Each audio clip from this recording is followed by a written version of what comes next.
Yo, what is going on, guys? It's the one and only one Henis, and today I am bringing another Call of Duty Infinite Warfare video over here onto my channel. Now today, guys, what we're going to go ahead and talk about is something that Infinity Ward really messed up on, in my opinion. This is probably one of the biggest mistakes I think they're going to make this year for the pub zombie community more specifically, and in my opinion, I think it's really going to ruin the overall enjoyment that a lot of people have with this game, especially those of us who are better players, people who are more comfortable using a variety of weapons, people who like to experiment and use different class setups. This is something that they've implemented into the game that they've never done in any other Call of Duty, which really doesn't make any sense, and in all honesty, it's a really clunky system that really just doesn't seem to fit Call of Duty's style, if that makes any sense. But we'll get further into that later in this video. Hopefully you guys will go ahead and enjoy, though. If you guys do, be sure to go ahead and drop a like. 100 likes is going to be our like goal here for today, and make sure you guys also go ahead and leave your opinions on this topic down there in the comment section below. This is something that I've been thinking about sort of as we got the chance to play the first iteration of the beta and then the second iteration. It was something that I was sort of like okay with towards the very beginning of the game,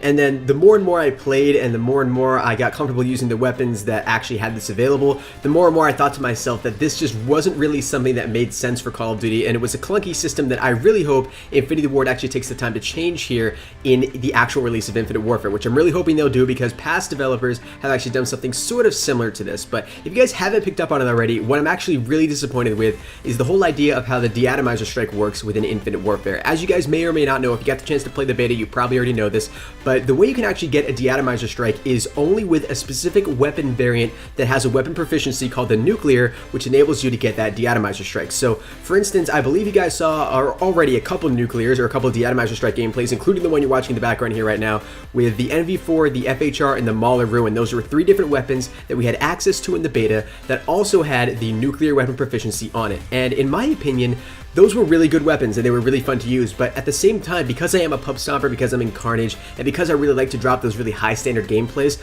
I felt that those were the only weapons that I was really like comfortable using or really only had fun using, just simply because they were the only weapons I could call in that nuclear with. Now, a lot of people may counter that argument and say something like, well, we do also have the Juggernaut medal, right? Which is something that we get when we go on a 30 kill streak. It's also inclusive of kill streak kills or score streak kills, which I honestly think is a nice substitute. It was sort of very similar to what we had in Black Ops 3 with the nuclear medal, except the nuclear medal was something you could only get with gun kills. So the only real way I can connect the Juggernaut medal to something that we've seen in previous Call of Duties was with the Vicious in Advanced Warfare. Now, if none of you guys actually played Advanced Warfare, essentially we had the DNA bomb and we had the Vicious, very similar to what we have here in Infinite Warfare now with the deatomizer strike and the Juggernaut medal. Now, the Vicious medal and the Juggernaut medal are pretty much exactly the same. You get a medal going on a 30 kill streak that's inclusive of your gun kills and your score streak kills, which I honestly think was really nice. But what was also really good about Advanced Warfare is they had the DNA bomb. Now, the DNA bomb was something that you could get with any weapon, and you would go on a 30 gun streak, I believe, and once you went on that 30 gun streak, then you could actually call on that DNA bomb, and that's what everyone wants to do, right? This is something that I sort of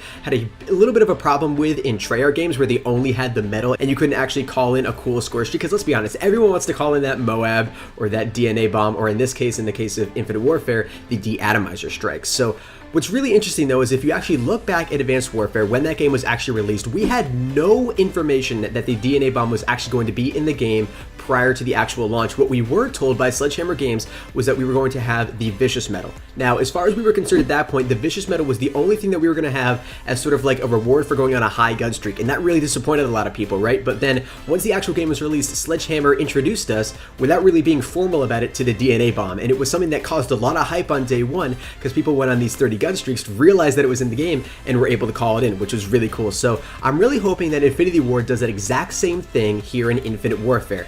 We have the deatomizer strike right now. It's something that we can only get on certain weapons. We have the Juggernaut medal as well, but we've already been told about both of those things. But what I'm really hoping is that at some point in the game, hopefully right on launch day, someone's going to go on a 30 gun streak with a weapon that doesn't have the nuclear weapon proficiency on it, and they're going to be able to call in some other big kill streak. Now, we're not exactly sure what that may be yet, and again, this is just speculation at this point. We have no confirmation if this is actually going to be coming into the game, but in my personal opinion, I think it's something that Infinity Ward probably is going to have to do for Infinite Warfare in order to really keep the pub summon community satisfied, because when you have a situation like we have right now where we only have specific weapon variants that allow us to go on these deatomizer streaks, it really eliminates really awesome and fun series that we love to do on Carnage and that we love to bring to you guys. One of the big series on Carnage that a lot of people really enjoy is what we did back in Black Ops 3 and what we've done for a lot of previous Call of Duties, which is where we take Black Ops 3, for example. We got a nuclear with every single weapon in the game, all the pistols, all the primaries, all the secondaries, all that stuff. We managed to get a nuclear with every single one, which was awesome. And it was a really cool series for you guys to watch because we didn't just use the tryhard weapons like in Black Ops 3's case with the KN-44 or maybe the CUDA or the VMP or something like that. We could get nuclears with other weapons as well. And then that was a really fun interactive series for you guys because it was fun for you guys to watch us, you know, sort of how we strategically managed to get on these streaks. And this is something that's going to be eliminated here in Infinite Warfare if we don't have the deatomizer strike ability on every single weapon. Now granted, we could still do like a Juggernaut medal with every weapon, but at the same time, that's just not as interesting because like I said it earlier, everyone likes to call in that big score streak. So this is something that's definitely up for debate. I want to know what your guys' opinions are down there in the comment section below. If this is something that you guys aren't really bothered by at all, maybe you're not into the pub zombie scene at all, or maybe you just don't really care about the deatomizer strike, let me know your opinions and why down there in the comment section below. But for me personally, and I think a lot of people here in Carnage, and I'm just speaking, you know, from my personal experience, obviously, and I've talked to a couple people in Carnage about this as well, that I just really don't like how this whole system is implemented. And again, this could be something that could change, and I'm hoping it is going to change as soon as Infinite Warfare actually drops here in 2 days, which I'm incredibly excited about. So in approximately 24 hours, a little bit more than that, as of recording this video,